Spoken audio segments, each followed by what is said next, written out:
Key Santos as Lope Santos Y. Canseco. He changed the first letter of his middle name from C to K to show his patriotism for our country. Lope Key Santos was born on September 25, 1879, in Pasig Province of Manila.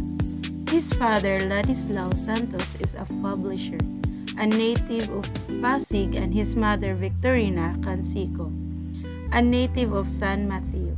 Lope Key Santos was raised in Pandacan. His father was imprisoned during Philippine Revolution because Spanish authorities found copies of Jose Rizal's No Limit Tangri and Kalayaan in his possession.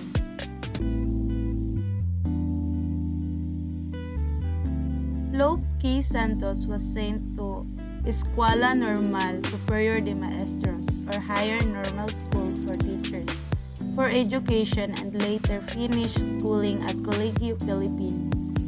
During Philippine Revolution of 1896, Santos joined revolutionaries by the time of the death of his mother. She requested Lope to marry Simeona Salazar. Marriage happened on February 10, 19,000, and they were blessed with the 3 children, namely Lakambini, Luwalhati, and Makaara. He pursued law at the Academia de la Jurisprudencia, then at Escuela de Derecho de Manila, now Manila Law College Foundation, where he received Bachelor of Arts degree in 1912.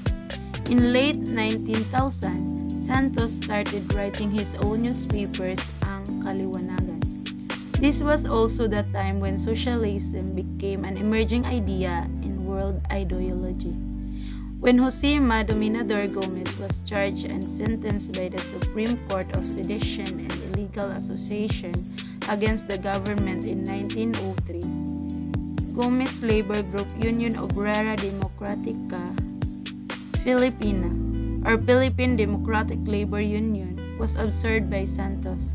The group was renamed as Unión del Trabajo de Filipinas, but was later dissolved in 1907. In 1903, Santos started publishing fragments of his first novel, Banaag at Sikat, From Early Dawn to Full Light, on his weekly labor magazine Muling Pagsilang, The Rebirth, was completed in 1906. When published in book form, Santos Banaag at Sikat was then considered the first socialist-oriented book in the Philippines that expounded principles of socialism and sought labor reforms from the government.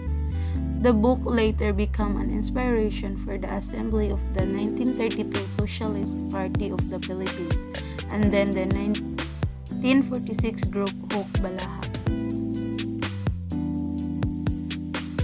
Santos became expert in Dupluhan, a form of poetical debate during that time.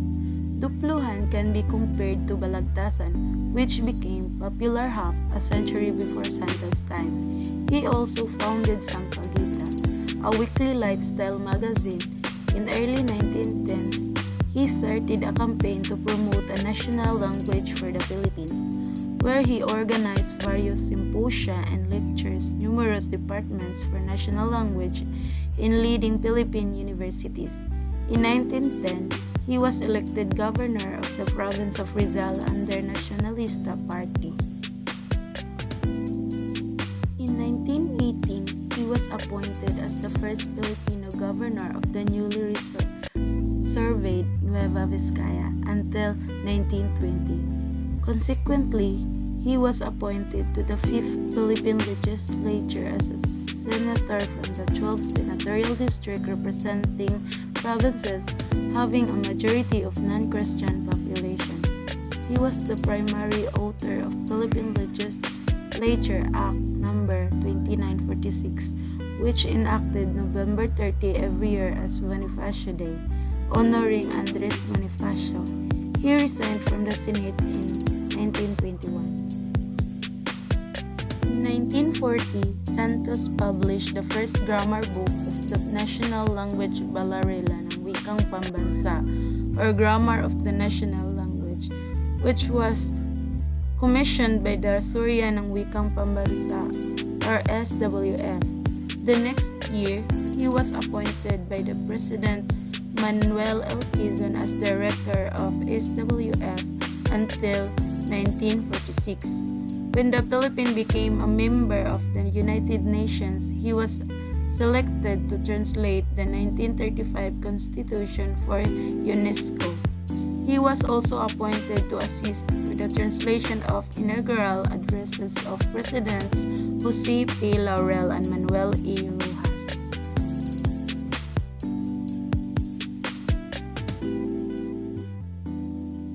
Mahal at Sikat by Lope Santos. The novel is about two friends, Delphine and Felipe. Delphine is a socialist, while Felipe advocates the works of an anarchist.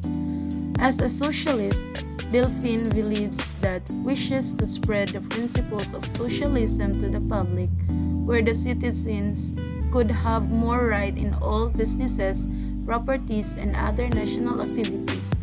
Although he is poor through peaceful means, a challenge that could be achieved through violence. On the other hand, Felipe advocates anarchy, believes in the forceful way of destroying the existing powers and cruelty harbored by the rich landowners.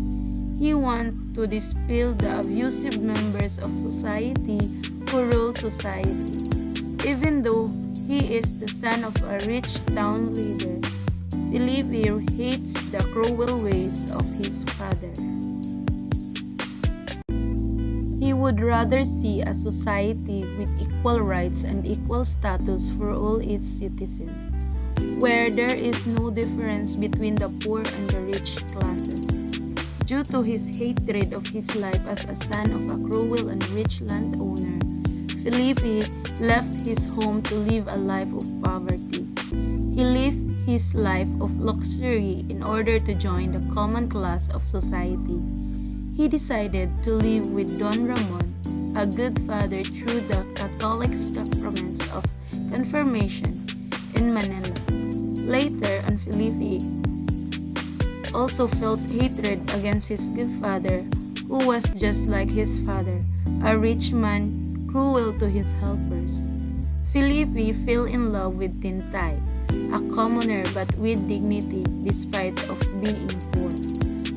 Felipe was forced by his father to return to their home in the town of Silangan, but was only forced to leave the home after teaching the farmers and households helpers about their inherent human rights.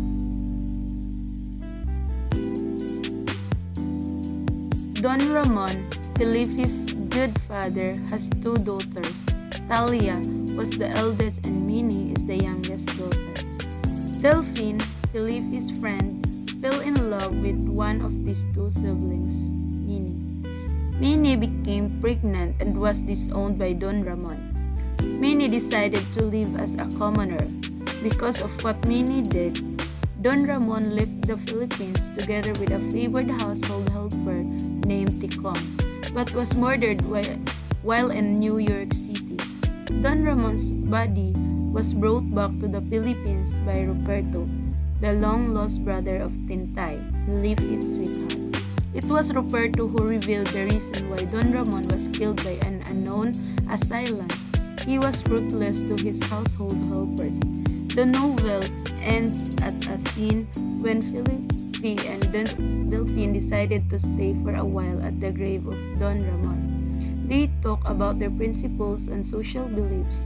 They left the